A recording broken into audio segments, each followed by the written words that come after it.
এক রাতে মদিনা নগরীতে হজরত ওমর রাদিয়াল্লাহু তাআলা আনহু টহল দিচ্ছিলেন।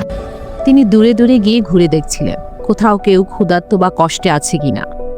হঠাৎ তিনি একটি ছোট ঘর দেখতে পেলেন। ভেতর থেকে শিশুদের কান্নার শব্দ আসছিল। তিনি দরজায় কণ্ঠ দিলেন, আসসালামু আলাইকুম। বেটি, শিশুরা কাঁদছে কেন?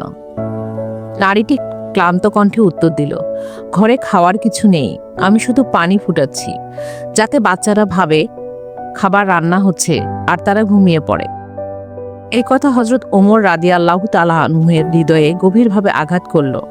তিনি জিজ্ঞেস করলেন, তুমি আমিরুল মুমিনিনকে কেন জানাওনি? নারীটি বললেন, যদি তিনি নিজের দায়িত্ব পালন করতেন তাহলে আমার বলারই বা দরকার হতো কেন? এই কথায় হজরত ওমর রাদিয়াল্লাহু তাআলা আনহু আরও ব্যথিত হলেন। তিনি সঙ্গে সঙ্গে বায়তুল মালে গেলেন। এক বস্তা আটা, ঘি এবং কিছু খাবার নিলেন। সঙ্গী বলল, আমি বোঝা তুলে দেই। হজরত ওমর রাদিয়াল্লাহু তাআলা আনহু বললেন, কিয়ামতের দিন কি তুমি আমার গুনাহ বহন করবে? না, এটা আমি নিজেই বহন করব।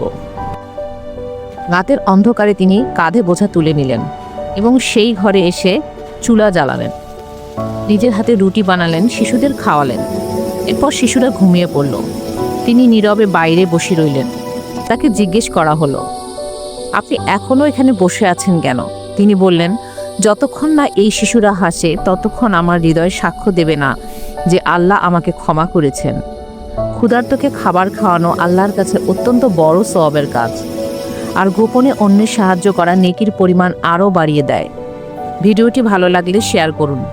জাযাক আল্লাহ খায়ের।